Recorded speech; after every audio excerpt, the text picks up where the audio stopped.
In a game that was essentially meaningless between the US and Sweden, since the US had already clinched a spot in the championship game and Sweden had been eliminated, there was still some excitement surrounding 20-year-old Leo Carlsson, who made his Four Nations debut.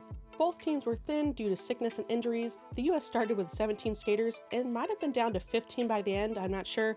Sweden went with 11 forwards and 7 defensemen, but most importantly, there are only 3 centers, which meant Leo got more ice time than expected. He was listed as a top-line center, but that wasn't entirely the case. With only 3 centers, the lines were shuffled frequently. Of the 3, he had the least ice time, never took a defensive draw, and was definitely sheltered, as he should be, being the youngest player at the tournament by at least 3 years. Still, he showed flashes of his potential, justifying Sweden's decision to essentially invest in their future by bringing him to the Four Nations. Looking at Sweden's forward depth, especially at center, it's clear they're thin, with many older players nearing the end of their international careers. It likely won't be long before Carlsson becomes Sweden's 1C in international competition, though he still has a long way to go. He needs to add strength and continue growing into his frame. At times, he looked like Bambi on ice, especially in the first period where he fell a lot. But hey, maybe the ice just wasn't cold yet, because there was a lot of falling from everyone.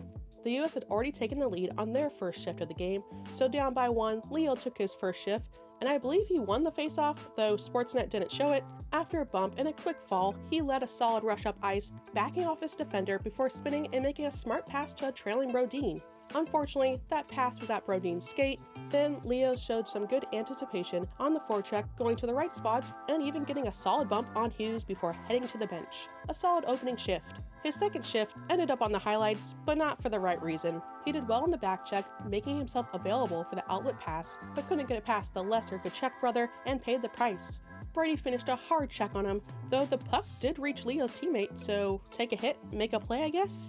Leo bounced back quickly, and in some ways, this might have been good for him. It's been 9 days since he last played with the Ducks, so maybe this was a bit of a wake-up call. On his next shift, he got a little aggressive but recovered well. His teammate did get walked, but luckily, Eriksson was sharp in this game. Quick shift.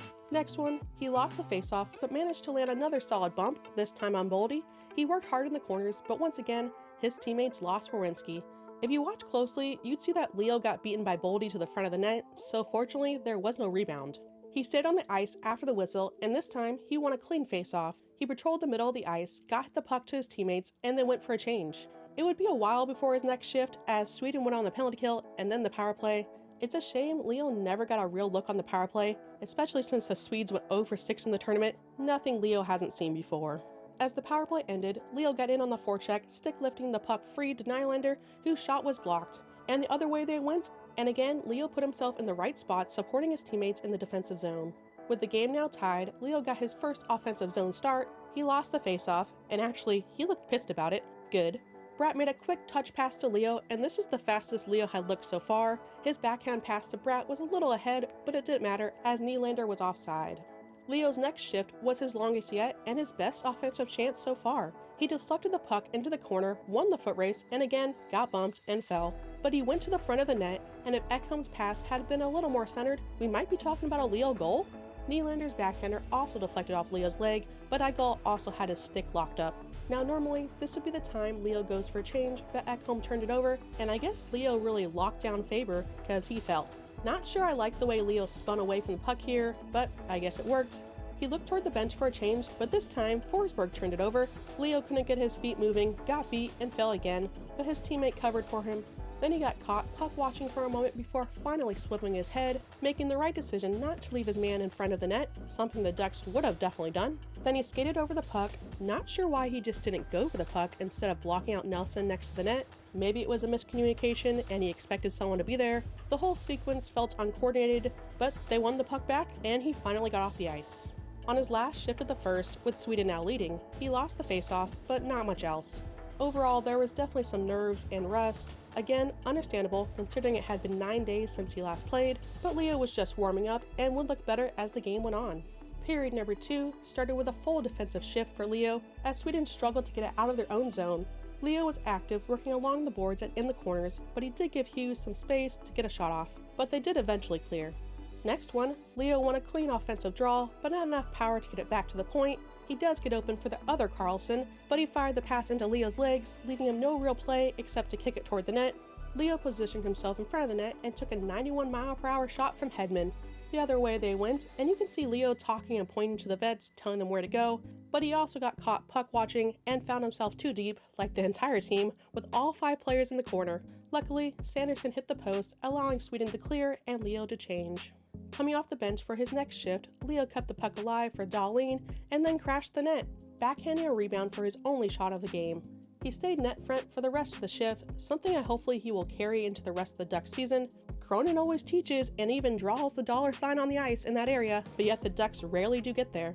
He stayed out after the break but lost the faceoff. He did seem a bit confused in the defensive zone as Sweden runs a more hybrid system compared to the Ducks man-on-man. It kind of requires more awareness and he has to keep his head on a swivel, which by the way, no NHL team has won a Stanley Cup using a strict man-on-man system in over a decade.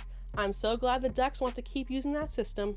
Anyway, Leo got the puck back to the outlet and went for a change. Next shift was probably Leo's best of the night.